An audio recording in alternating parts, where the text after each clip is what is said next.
दर्शकों, जैसा कि आप जानते ही हैं कि इस सृष्टि की रचना प्रकृति के 3 गुणों से हुई है और प्रकृति के इन 3 गुणों को सतत्व, रजस और तमस के नाम से जाना जाता है। ऐसा माना जाता है कि ये तीनों गुण सजीव, निर्जीव, स्थूल, सूक्ष्म सभी वस्तुओं में विद्यमान रहते हैं। इन तीनों के बिना किसी वास्तविक पदार्थ का अस्तित्व संभव नहीं है।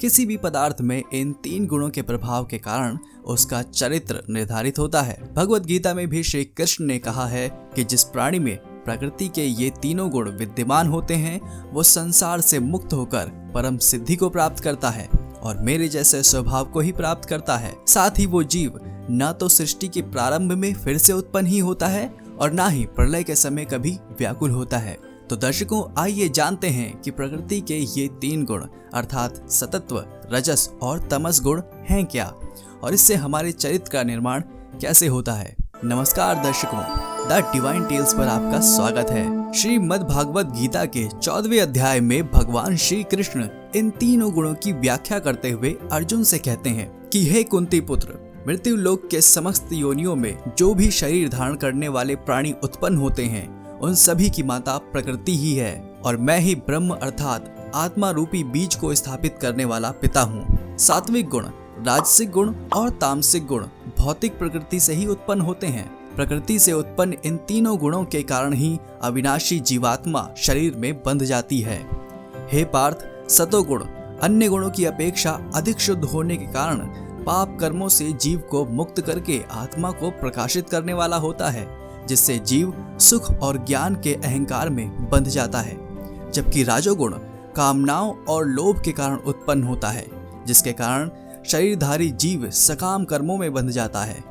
और तमोगुण शरीर के प्रति मोह के कारण अज्ञान से उत्पन्न होता है, जिसके कारण जीव प्रमाद यानी पागलपन में व्यर्थ की प्रवृत्ति, आलस्य आज के कार्य को कल पर टालने की प्रवृत्ति और निद्रा यानी अचेत अवस्था में ना करने योग्य कार्य करने की प्रवृत्ति द्वारा बंध जाता है। हे भारतवंशी अर्जुन, सतोगुण मनुष्य को सुख में बांधता है, जबकि रजोगुण मनुष्य को सकाम कर्म में बांधता है और तमोगुण मनुष्य के ज्ञान को ढककर प्रमाद में बांधता है। रजोगुण और तमोगुण के घटने पर सतोगुण बढ़ता है एवं सतोगुण और रजोगुण के घटने पर तमोगुण बढ़ता है। इसी प्रकार तमोगुण और सतोगुण के घटने पर रजोगुण बढ़ता है। जिस समय प्राणी के शरीर में सभी 9 द्वारों अर्थात 2 आंखें, 2 कान, 2 नथुने, मुख, गुदा और उपस्थ में ज्ञान का प्रकाश उत्पन्न होता है, उस समय सतोगुण विशेष वृद्धि को प्राप्त करता है और जब रजोगुण विशेष वृद्धि को प्राप्त होता है तब लोभ के उत्पन्न होने के कारण फल की इच्छा से कार्यों को करने की प्रवृत्ति और मन की चंचलता के कारण विषय भोगों को भोगने की अनियंत्रित इच्छा बढ़ने लगती है।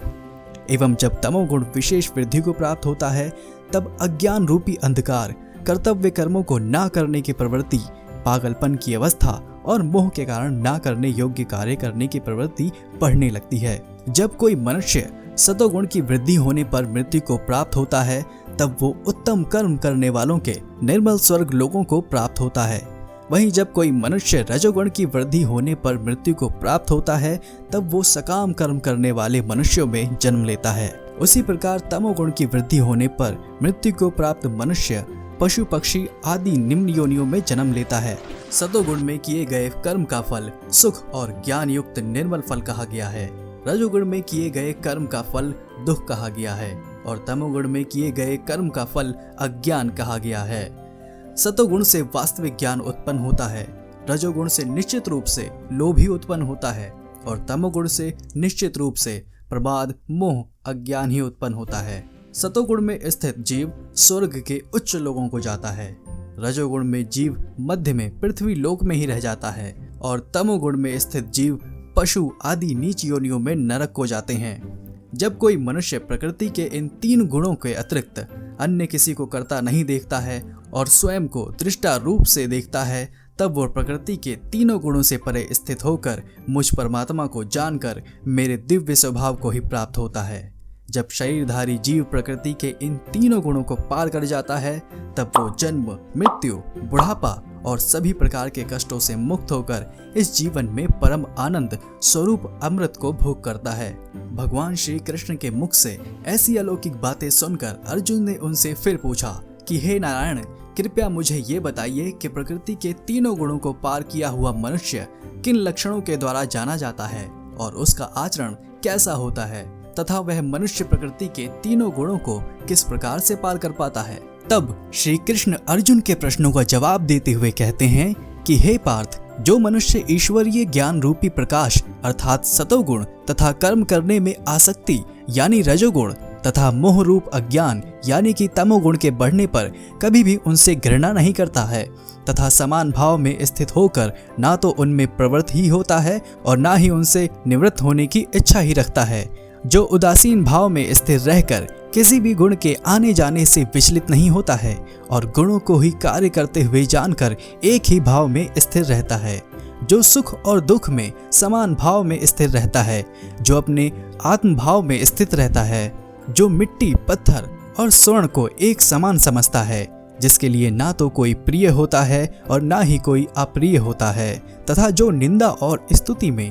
अपना धीरज नहीं खोता, जो मान और अपमान को एक समान समझता है, जो मित्र और शत्रु के पक्ष में समान भाव में रहता है तथा जिसमें सभी कर्मों के होते हुए भी कर्तापन का भाव नहीं होता है, ऐसे मनुष्य को प्रकृति के गुणों से अतीत कहा जाता है। जो मनुष्य हर परिस्थिति में बिना विचलित हुए अनन्य भाव से मेरी भक्ति में स्थिर रहता है, वो भक्त प्रकृति के तीनों गुणों को अतिशीघ्र पार करके ब्रह्म पद पर स्थित हो जाता है। उस अविनाशी ब्रह्म पद का मैं ही अमृत स्वरूप, शाश्वत स्वरूप, धर्म स्वरूप, परम आनंद स्वरूप एकमात्र आश्रय हूँ। दर्शकों, इसके अलावा भगवान श्री कृष्ण अर्जुन से अंत में कहते हैं कि हे पार्थ, जो प्राणी इन तीनों गुणों को एक साथ नियंत्रित कर मेरे नाम का संकीर्तन करता है, वो जीवित रहते तो हर सुख को प्राप्त करता ही है, साथ ही मृत्यु के पश्चात भी बिना किसी रुकावट के सीधे स्वर्ग को जाता है, जीवन मरण के चक्र से सदा के लिए मुक्त हो जाता है। इसलिए दोस्तों, हम सभी को चाहिए कि जीवन में हम किसी भी चीज को खुद पर हावी ना होने दें, जिससे हमें जीवित रहने के साथ साथ मृत्यु के बाद भी कष्ट भोगना पड़े। तो दर्शकों, उम्मीद करता हूँ कि आपको भगवान श्री कृष्ण द्वारा जीवन से संबंधित दिया यह ज्ञान अवश्य ही पसंद आया होगा। अगर पसंद आया है तो इसे सीमित ना रखें, बल्कि अपने दोस्तों और परिवार वालों के साथ भी शेयर करें। और अगर आप हमारे चैनल पर नए हैं तो इसे सब्सक्राइब कर लें। फिलहाल आज के वीडियो में इतना ही। हमें इजाज़त दें और वीडियो को अंत तक देखने के लिए आपका बहुत बहुत शुक्रिया।